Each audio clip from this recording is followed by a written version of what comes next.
Well, the RFU, the ECB, so that's rugby and cricket, British cycling, the British Paralympic Association have also signed this letter representing many sports bodies across the United Kingdom.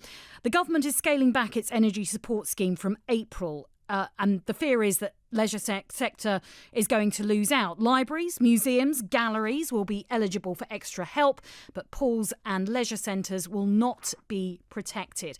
Figures compiled by the body ukactive show that in the past year, 29 leisure centres, pools or gyms have closed temporarily or permanently because of rising energy prices. Let's speak to Marianne Boyle, who is the Director of Membership and Sector Development at ukactive. Good evening to you, Marianne.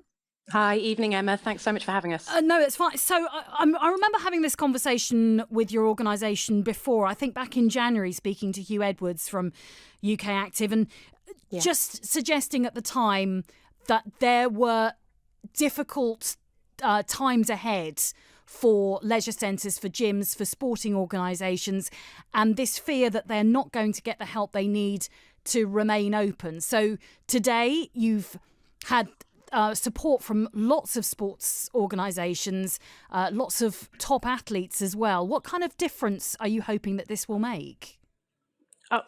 We're hoping a significant difference. I think, like you've touched on there, we've been in discussions and kind of highlighting the challenge that the sector and these organisations are under for quite a period of time. And, when you spoke to Hugh back in January, we knew at that point, approximately 350 facilities nationally have already seen service restrictions and temporary and permanent closures. And that's just since October 2022 as a result of obviously this energy crisis.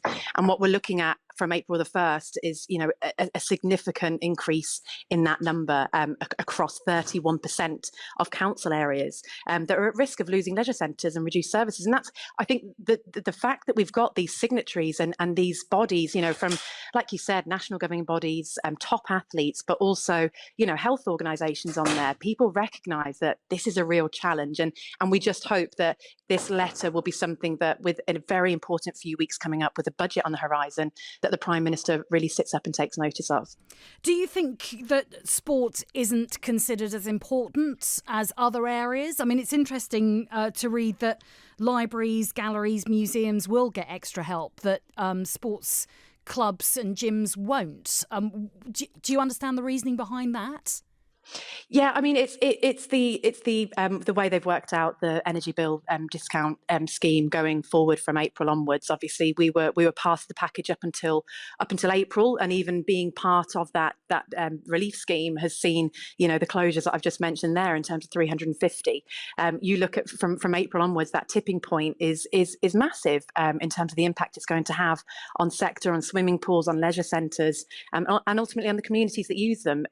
So yeah. I suppose it goes back to how they've worked that out. But I think for us moving forward, it's the government actually realising that oversight, that this sector has been missed out, and that it's going to have an incredible impact on these organisations and the communities that use these facilities. As Rebecca's adhered to there, life-saving skills we're talking about here for communities, people that won't be able to learn how to swim. So it's absolutely crucial that this oversight is addressed, and we can move forward and support the sector in the way that it needs to be. And also keeping people fit and healthy, which means that less demand on the NHS, I suppose, would be one way of maybe persuading the Prime Minister to provide more funds. Yeah, I mean, 100%. You're spot on, Emma. I mean, what we're looking at here is a wider government issue as well. Ill health among people of working age is projected to cost the UK economy 150 billion a year, and that's grown by 60% in the last 6 years. It's a huge impact. And if you look at the in-tray, for government at the moment, you've got the operational pressures that are facing the NHS, which we all know only too well. And in particular, our ability to kind of manage these pressures and the impact that we as a sector can have at speeding up kind of elective recovery, different things, different ways this sector can and already does in many cases and in many ways support the NHS with the crisis that they're having.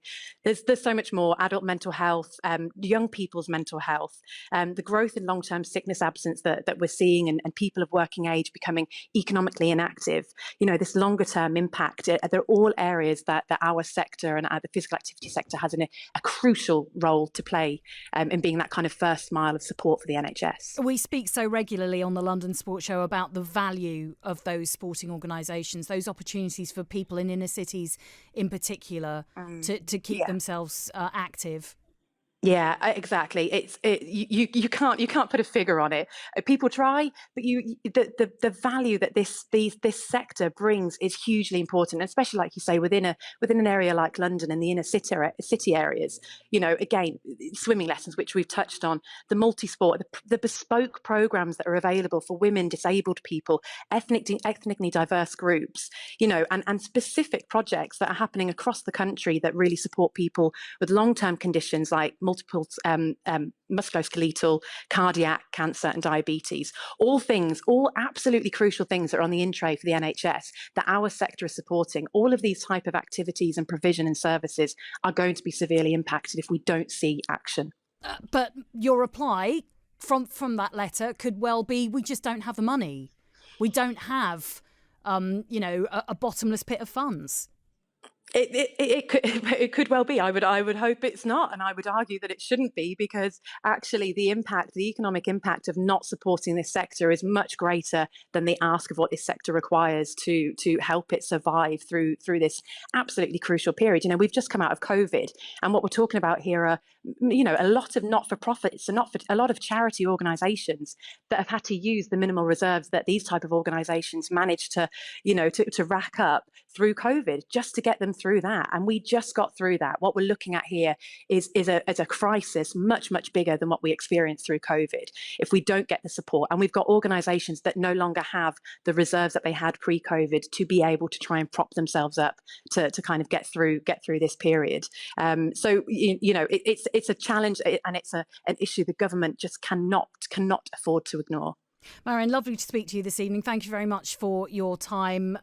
It is a topic we've covered quite regularly here on the London Sports Show, and today that letter to the Prime Minister, backed by several sporting organisations and top athletes, talking about their fears about the rising cost of energy and how that might impact our gyms, our leisure centres come April. And now